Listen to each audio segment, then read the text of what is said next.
नमस्कार दोस्तों, आज हम लोग सीखते हैं रोमन न्यूमेरल के बारे में। इसके बारे में जानेंगे इसको हम लोग कैसे लिख सकते हैं और सही तरीके से कैसे लिखा जाता है और कौन कौन सा चिन्ह इसमें यूज किया जाता है जिसका हम लोग यूज करके कोई भी नंबर्स को लिख सकते हैं। रोमन नंबर क्या है कि प्राचीन रोम के समय में इसका उद्गम हुआ था और जिसका उत्तर मध्यकालीन युग तक इसका चला, पूरे यूरोप में फैला, उसमें लगभग इसको यूज किया जाता था।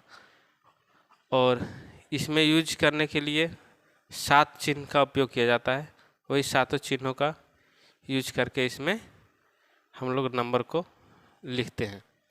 ऑस्ट्रिया का एक लोफर नाम का शहर है वहाँ पर, और उसमें अभी भी डेट जो स्थापना का तिथि है वो रोमन नंबर में ही लिखा हुआ है।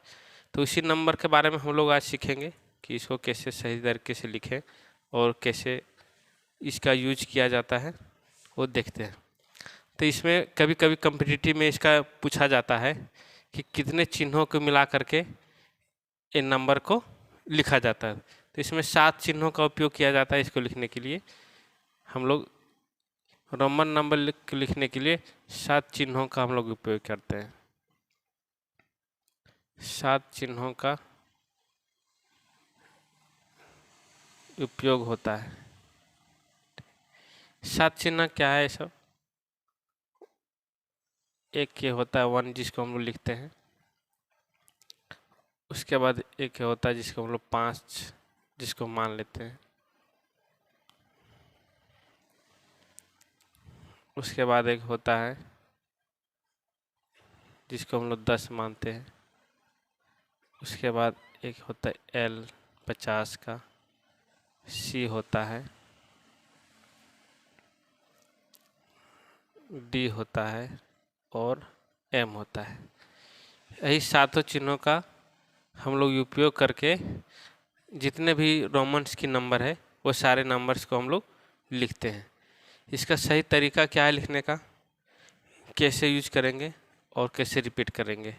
जैसे हम लोग नेक्स्ट पॉइंट में देखते हैं कि कोई भी हम लोग को लिखना है, यदि 1 लिखना है तो इसके लिए 1 लिख देंगे। 2 लिखना है तो इसी को हम लोग डबल कर देते हैं। डबल करने से क्या होता है कि इसका वैल्यू ऐड हो जाता है। 1 i का मतलब 1 है और फिर i लगाएं तो फिर 1 हो गया, यानी कि मिला के 2 हो गया।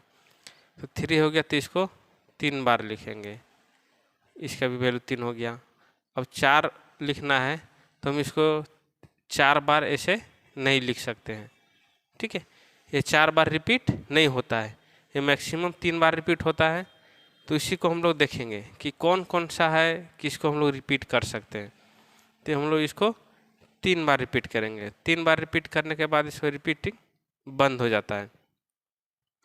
उसके बाद यदि हमको 4 लिखना है तो क्या करेंगे, तो जिस तरह से अभी हम लोग यहाँ पे पढ़े हैं कि कोई भी संख्या है 1 था और इस इधर 1 लगाए हैं तो इसका वैल्यू में प्लस हो गया, ठीक है। वैल्यू में इसका क्या हो गया, 1 + 1 2 हो गया। उसी तरह से इसको लिखना है तो यदि कोई छोटी संख्या बड़ी संख्या से पहले लगा दिया जाए तो उसका वैल्यू में कम हो जाता है। जैसे 1 है, ये 5 के पहले लगा दिए तो इसका मतलब क्या हुआ कि 5 में 1 कम हो जाएगा, यानी कि 4 हो जाएगा। और यदि 5 लिखना है तो हम लोग सिर्फ 5 लिखेंगे, इसका मतलब 5 होता है। और 6 लिखना है तो हम लोग क्या करेंगे, 5 में 1 दाईं ओर लिखेंगे, ठीक है।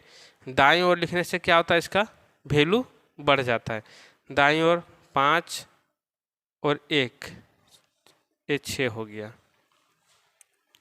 तो इस तरह से हम लोग लिख सकते हैं। इसमें भी दाईं ओर बाईं ओर लिखने के लिए इसमें भी कंडीशन है, हम किसको लिख सकते हैं किसको नहीं लिख सकते हैं। सारा अंक को हम लोग नहीं लिख सकते। रिपीट करने वाली संख्या की कौन सी संख्या को हम लोग रिपीट कर सकते हैं, कौन सी संख्या को रिपीट नहीं कर सकते हैं।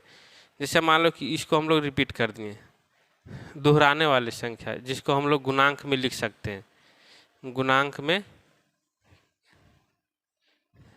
जिसको लिखा जा सकता है, हम लोग 1 इसको हम लोग लिख सकते हैं मल्टीपल में, 1 लिख सकते हैं, डबल लिख सकते हैं, ट्रिपल तक लिख सकते हैं। लेकिन वही 5 है, इसको हम लोग भी या फिर डबल भी या फिर ट्रिपल ऐसे भी 55 ये नहीं लिखा जा सकता है, ये पूरे ये नहीं होगा। तो इसी को हम लोग समझेंगे कि इसको हम लोग रिपीट कर सकते हैं और किसको रिपीट नहीं कर सकते हैं। तो हम लोग 5 को रिपीट नहीं कर सकते हैं। उसी तरह 10 का सिंबल जो होता है x, इसको हम लोग रिपीट कर सकते हैं, ये रिपीट होता है। इसके बाद l, ये रिपीट नहीं होगा। उसके बाद c को हम लोग भी रिपीट कर सकते हैं, c, double c, triple c। उसके बाद d हो गया, d को हम लोग रिपीट नहीं कर सकते हैं। m हो गया, m को हम लोग रिपीट कर सकते हैं, m लिख सकते हैं, और डबल m, ट्रिपल m लिख सकते हैं।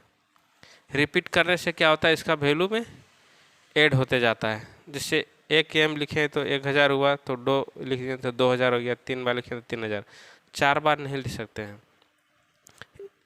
इसका मैक्सिमम हम लोग 3 बार ही लिख सकते हैं। तो इसका और डिटेल देखते हैं इसमें, इसको लिखना तो लिख लीजिए। लिखने के तरीका में हम लोग देखेंगे कि किसको किस और जोड़ के हम लोग नंबर को बढ़ा सकते हैं और घटा सकते हैं, और किसको हम लोग नहीं लिख सकते हैं। तो यदि हमको लिखना है ऐड वाला में संख्या बढ़ाना है, जैसे मान लो कि 6 लिखना है, या फिर 15 लिखना है, या फिर 35 लिखना है, या फिर 950 लिखना है, तो ये सब संख्या को हम लोग कैसे दर्शा सकते हैं और कैसे लिख सकते हैं। इसके लिए पहले हम लोग सीख लेते हैं कि कौन सी संख्या की क्या वैल्यू होता है। जैसे मान लो कि जो हम लोग यूज चिन्ह करते हैं, सबसे पहले आई का यूज करते हैं जिसका 1 होता है। उसके बाद हम लोग इसमें यूज करते हैं भी, जिसका वैल्यू 5 होता है, ठीक है। उसके बाद हम लोग यूज करते हैं एक्स का, जिसका वैल्यू 10 होता है।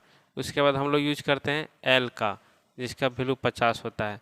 उसके बाद हम लोग यूज करते हैं सी, जिसका वैल्यू 100 होता है। उसके बाद हम लोग यूज करते हैं डी, जिसका वैल्यू 500 होता है।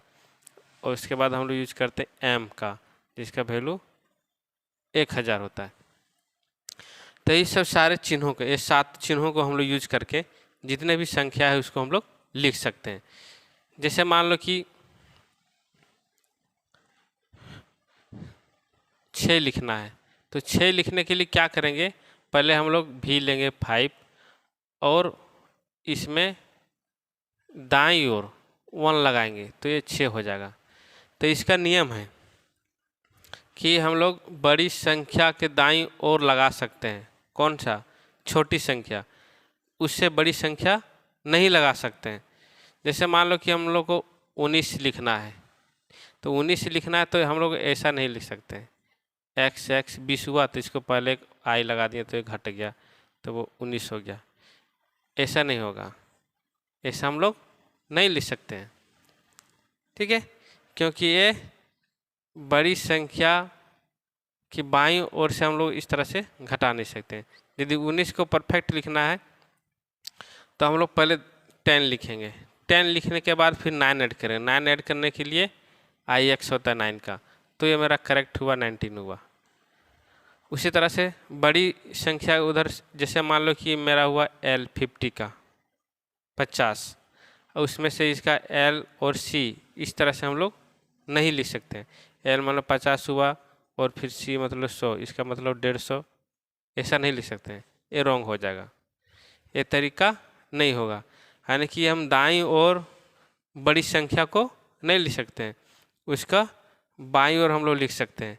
अब 150 लिखने के लिए हम लोग को सही तरीका क्या है कि हमको 150 लिखना है, तो 150 लिखने के लिए पहले हम लोग 100 का लेंगे, उसके बाद 50 लेंगे, तो 100 के लिए सी लेंगे, उसके बाद हम लोग एल लेंगे, तो ये मेरा सही होगा। क्या है कि जब बड़ी संख्या की दाईं ओर छोटी संख्या है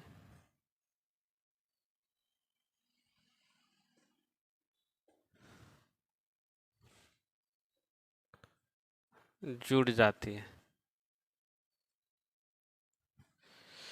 जैसे मान लीजिए कि x हो गया और भी लिख दिए, तो इसमें क्या होगा, जुड़ जाएगा, x का 10 और v का 5, यानी कि 15 हो गया। 95 लिखना है, तो 95 हम लोग लिखने के लिए हम लोग सब्ट्रैक्शन वाला यूज करना पड़ेगा सेकंड टर्म्स का।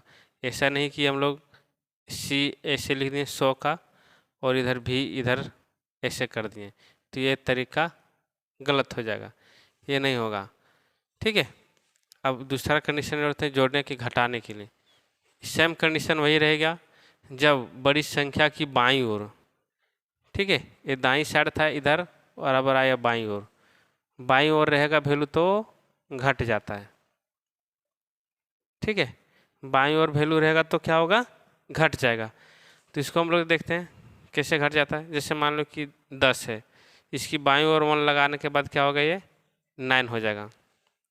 अब हम लोग देखेंगे कि कौन सा संख्या को किस में हम लोग घटा सकते हैं। ऐसा नहीं कि x में किसी को दूसरा घटा दें तो वो रॉन्ग हो जाएगा। मेन तो इतना तो हम लोग पहले भी पढ़ चुके हैं, लेकिन अब ये इम्पोर्टेंट है कि कौन सी संख्या को हम लोग कैसे घटाएंगे और किस में घटाएंगे, वो चीज़ हम लोग को ध्यान में रखना पड़ेगा। तो पहले शुरू क्या है कि जो i है इसको हम लोग किस में घटा सकते हैं। तो इसको सिर्फ हम लोग v और x में घटा सकते हैं, v और x में, यानी कि 5 और 10 में घटा सकते हैं।